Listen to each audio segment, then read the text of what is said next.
This topic has been buried.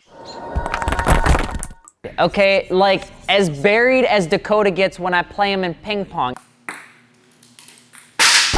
Everyone and their mother that's an enthusiast wants to know, and what are some of the best sleeper cars to own and buy? I mean, there's like a million videos out there. There's plenty of them. Okay, there's articles, there's blogs, there's vlogs, and everybody goes back to the same 5 or 10 cars on these lists, which is a little bit lame. And I want to put a little bit of twist on it because I don't want to talk about the same cars as everybody else, all right? I just don't. The car community needs to eat their greens, and we're gonna do just that. We're gonna diversify the portfolio. We're gonna Wolf of Wall Street this. I'm Alex, alex.fi on Instagram, and today, ladies and gentlemen, we're gonna be talking about some of the best budget sleeper cars to own and modify. All right, let's go. No wind, baby. Just a nice resonant heat noise. And if this is the first time you've jumped into a Fitment Industries video, please don't forget to subscribe so we can keep making banging videos like this. And if you're looking for aftermarket wheels, tires, or suspension, be sure to check out fitmentindustries.com, where we have just about everything you could possibly imagine for your awkward sleeper car or your standard Subaru. Coilovers, air suspension, the whole kit, bang, caboodle, the whole 9 yards. And if this is your first time watching a video, I don't make eye contact with the camera sometimes, but it doesn't mean I'm looking at somebody. I'm looking at a truck and I'm looking at a car. That's all I got, okay? When looking at sleeper cars to modify, we wanted to keep it humble and relatively no cost, okay? I'm not going to tell you to go get a brand new S8 and get rid of the badge, or tell you that somehow an E63 AMG is a sleeper, because it's not, all right? You look at the back of an E63 AMG and you look at the badge, you look at the exhaust tips, and you know,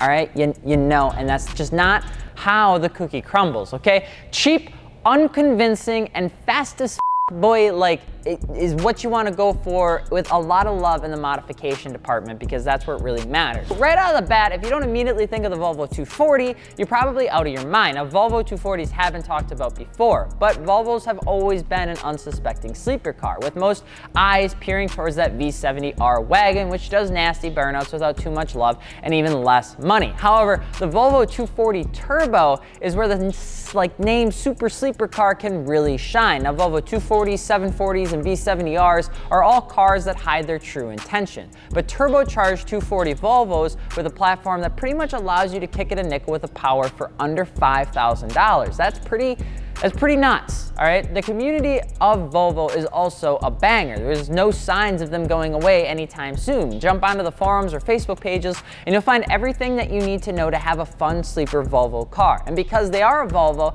they look like your typical boxy toaster that's just about keeping you safe and keeping your little ones in the back as secure as they can while you go over to swim practice. But little do they know that with a tune intake and exhaust and a little bit of changing on your EFI, or you go with a little bit of bigger heads, now you're running 450 horsepower, okay? Them little are gonna have to hang on for the old handle, okay, as you burn tires through third gear, as you humiliate a C5 Corvette on a Saturday morning. It's gonna be a grand old time. Volvos, they're fun. All right, moving on to another car that humiliates middle-aged men with testosterone issues would be a car that you'd either want to pick up modified or just be well-versed in modifying yourself, and that would be an older gen Honda CRX SI for turboing.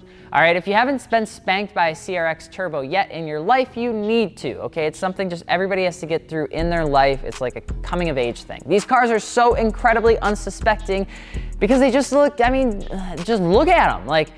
They're just like the Hunchback of Notre Dame. They're just not the most beautiful things in the world out of the gate. And because they don't have the beauty of most cars, it's what makes them the perfect sleeper car. Honda CRX Turbos can be purchased for well under 10 grand, modified for 400 horsepower or more out of a car that weighs pretty much nothing. Honda CRX SI hatches can be found for a little under 5 to 6K if you're looking for the naturally aspirated ones, and when you go get a turbo kit, which is medium price, is right around $2,000. So for around 8,500 bucks, after a few tears and broken knuckles, you have a modifiable sleeper car that pretty much buries everything else out there. I know every single person that's ever owned a Honda CRX that has turbocharged them and then gutted out the inside has never had a bad time, and nobody knows what they're expecting. Hey! Stop whistling over there. I'm gonna go fight that wind. I'm gonna go fight it with my fists. Kick its ass, sea bass, you know what I'm saying? Another oddball sleeper car that not many know about, but are fun to drive until they break, which actually does happen often, okay? We're talking about sleeper cars. We're not talking about reliable sleeper cars, okay? But it would be something that would be fun. You can just ask my boy Stu. It would be the Merkur XR4Ti, which is practically nothing other than a rebranded Ford Sierra. The little odd coupe car would come in a turbocharged 2.3 liter inline 4, which came out of the SVO or Thunderbird Turbo. The only thing it didn't come with when it did the old transfer was an intercooler. But to modify the Merkur doesn't really have to play around too much. The 2.3 liter with an intake and an exhaust can get you in the high 200s for horsepower. Start throwing some more air through it with a front mount intercooler and you'll be at a happy 250 to 275 range. Change out your turbo, your trans, and give it a little bit more love in the Best Buy electrical department and you can have yourself a happy, tiny, light as hell 400 horsepower odd looking car that doesn't look like it's capable much past going to your Sunday sermon.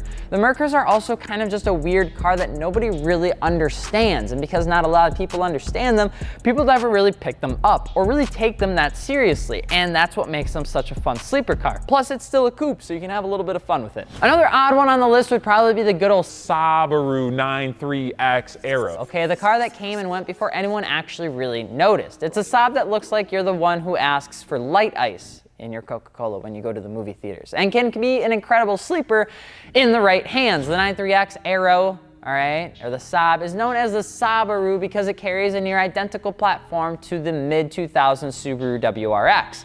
It's got the same turbo, all-wheel drive, you know, it's got the manual option, 227 horse, it's got the whole kit bang caboodle. It's the same thing, but it's a Saab. Even in 2006, the Saab would get the same 2.5 liter turbo as the WRX did, but in a car that's much less aggressive and unsuspecting over the World Rally Blue brother over there. Keep it in a manual and in a pre-04 motor and you can kick up to 400 to 500 horsepower without a motor build. And the tunes are pretty much cross-compatible. Pieces that work for the Rex work for the Saab, and on top of that, you can get it in a wagon, which slaps, and that would be good for, you know, making your grandmother proud. Map Tune is the go-to for tunes in this department, and once you snag a few parts on this ultimately and relatively cheap wagon, you're in for quite a treat and a bunch of smiles on your weekend getaway, all right? Something about these cars, they have just the same loyal following as Volvo. Like, they got the same thing going on, which is great because then you just never have to feel like you're alone.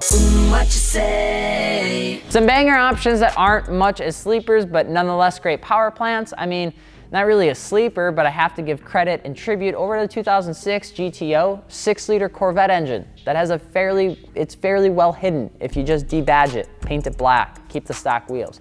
Buick Regal GS and of course the Chevy SS. Those are super common sleeper cars. They have massive power plants that hide behind a soft GM body that nearly everyone and their mother forgot existed. And to this day, Buick still has the best and most comfortable seats in the world. You can fight me on it, but they got it on lock. And last on the list, and because I love all things Wagoon-like, would be the Dodge Magnum SRT8 that came out about a couple, 2-3 years ago. The 6.1 liter had 425 horsepower that besides the badge is nearly undetectable. No angry hood or massive flares, just a big Dodge Mopar that wanted to go fast like its friends. Waking up this car is super easy too because of the SRT platform and the fact that it's nearly a 6-liter engine.